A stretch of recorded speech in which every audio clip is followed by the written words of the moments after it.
Guadalajara, 1899. Una familia respetada. Un escándalo que sacude los cimientos del poder. Y un informe oficial que desaparece de los archivos.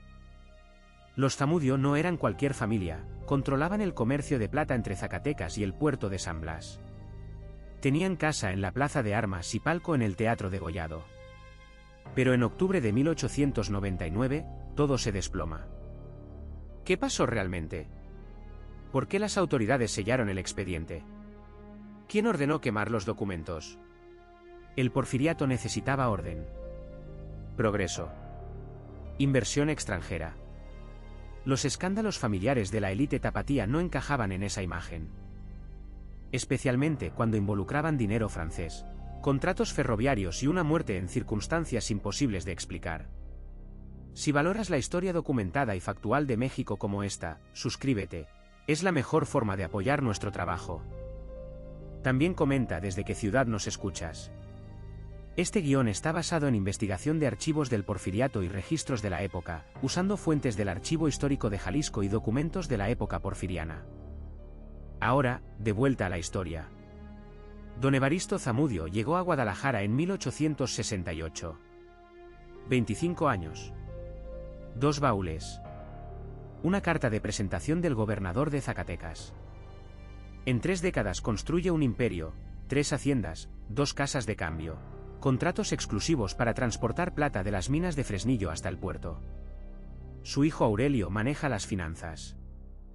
Su hija Esperanza se casa con un francés, Henry Dubois, ingeniero ferroviario que llega con el proyecto del tren México-Pacífico. 1899 arranca normal. Las lluvias de julio llenan los ríos. Las minas producen. Los contratos se renuevan. Pero el 23 de agosto, Dubois no llega a la oficina. Su caballo regresa solo a las cuadras de la casa Zamudio. 3 días después encuentran el cuerpo en el fondo del río San Juan de Dios. Golpes en la cabeza. Los bolsillos vacíos. Pero aquí está lo raro, llevaba encima documentos del Banco de Francia por 50.000 pesos oro. El alcalde Xavier Palomera abre investigación inmediata. El expediente inicial tiene 37 fojas. Testimonios de 8 testigos. Un informe médico de 3 páginas que detalla las heridas.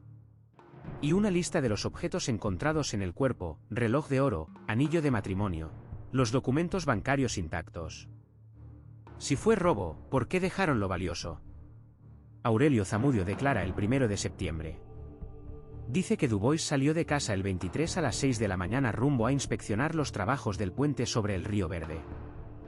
Esperanza confirma la versión, su esposo llevaba los planos del proyecto y una carta para el capataz estadounidense William Morrison. Pero Morrison jura que Dubois nunca llegó a la obra. El puente está a 12 kilómetros de donde apareció el cuerpo. La investigación se complica cuando aparece Refugio Castañeda, comerciante de forraje que transporta alfalfa entre las haciendas. El 5 de septiembre declara ante el juez que vio a Dubois el 23 por la mañana, pero no en el camino al Río Verde. Lo vio en el barrio de San Juan de Dios, bajando de un carruaje junto a la cantina La Perla. Acompañado de un hombre que Castañeda no reconoce, alto, barba recortada, traje negro, acento que no era mexicano. 2 versiones. Una familia. Un muerto con documentos intactos pero sin dinero en efectivo.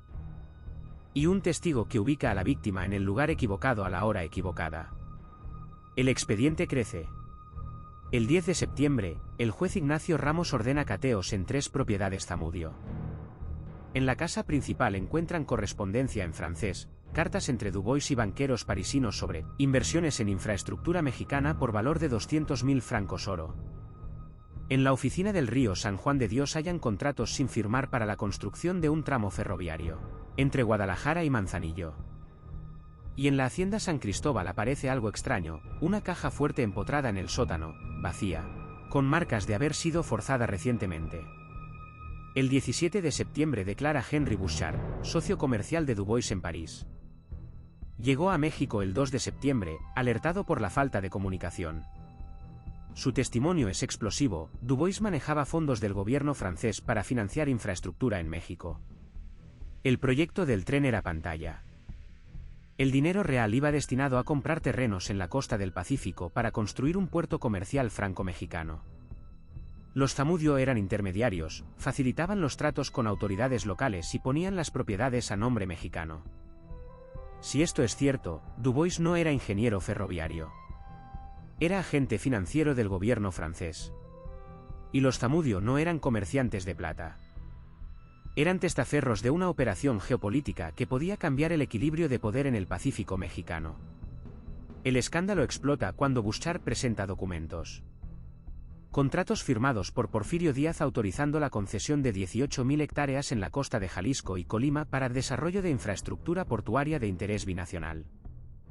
Los terrenos valen 2 millones de pesos oro en el mercado, pero los Zamudio los compraron por 80.000 usando fondos franceses. La diferencia, 1.920.000 pesos, desapareció. El 20 de septiembre, Aurelio Zamudio cambia su declaración. Admite que Dubois manejaba asuntos financieros delicados, y que él personalmente transportó fondos a la capital por instrucciones superiores. Pero niega cualquier irregularidad y afirma que todo se hizo con conocimiento y autorización de las autoridades competentes en México y París. Las autoridades competentes no opinan igual. El 24 de septiembre llega a Guadalajara el inspector federal Roberto Núñez con órdenes directas de la capital. Su misión: revisar todas las actuaciones del caso Dubois Zamudio y determinar si existe riesgo para la seguridad nacional.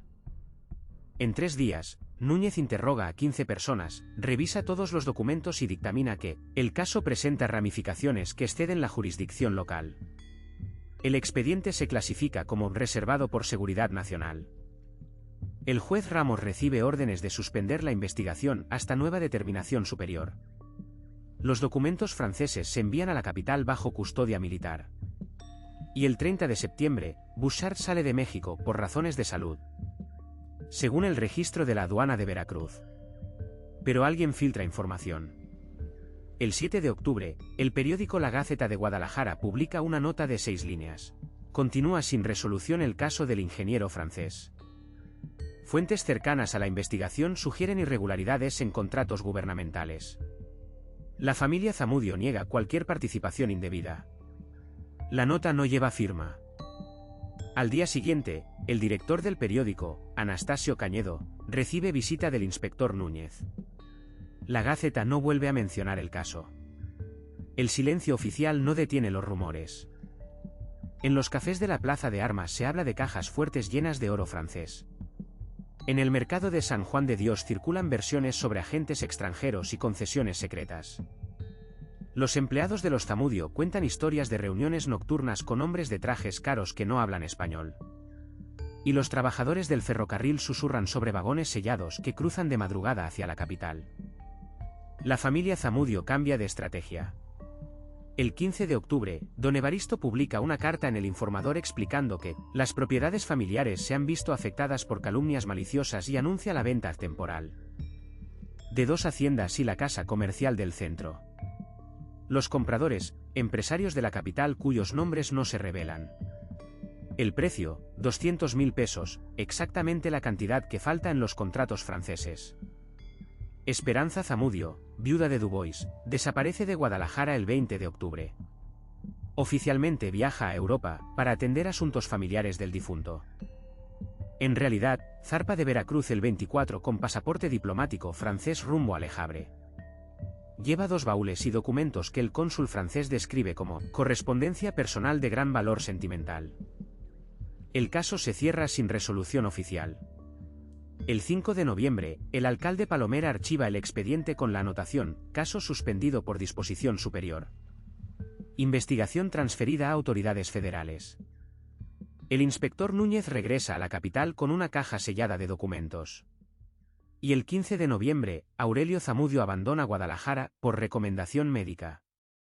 Su destino, una hacienda en Sonora, propiedad de un primo lejano. Don Evaristo se queda solo. En diciembre vende la casa de la Plaza de Armas a un comerciante alemán. En enero de 1900, liquida los últimos contratos de transporte de plata.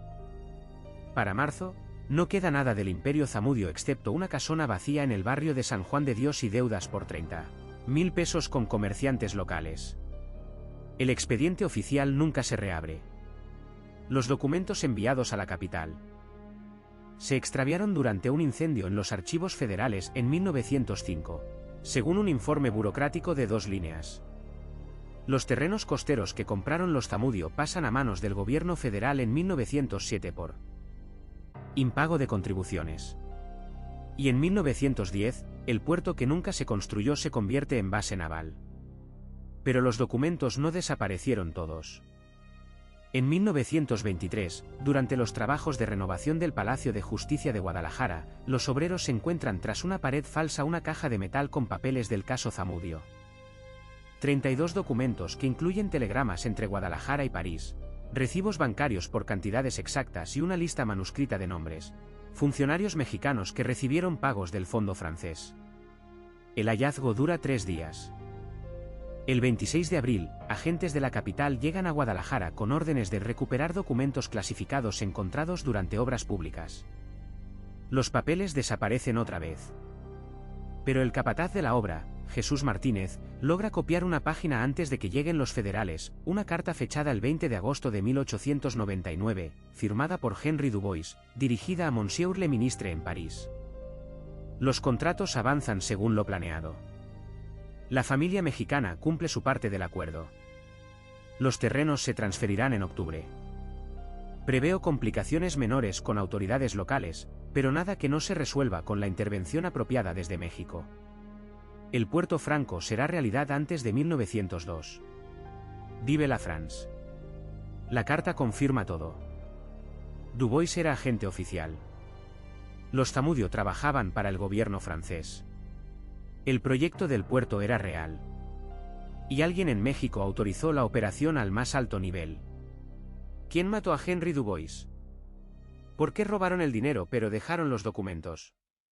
¿Quién ordenó la clasificación del expediente? La respuesta está en los nombres de esa lista manuscrita que copió el capataz Martínez. Nombres que incluían al gobernador de Jalisco, 2 ministros del gabinete de Díaz y un general del Estado Mayor Presidencial. Si Dubois hablaba, la operación se desmoronaba.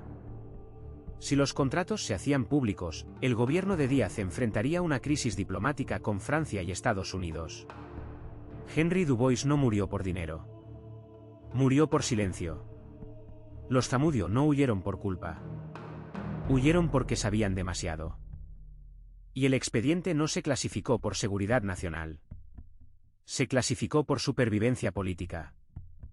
En 1950, durante la construcción de una escuela primaria en el barrio de San Juan de Dios, los trabajadores encuentran restos humanos en el lugar exacto donde estuvo la cantina La Perla.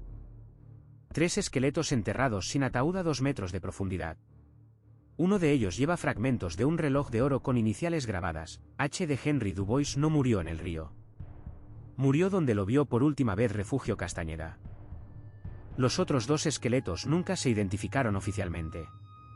Pero uno llevaba un anillo con el escudo de armas de la familia Zamudio. El silencio cuesta. Pero algunos secretos cuestan más.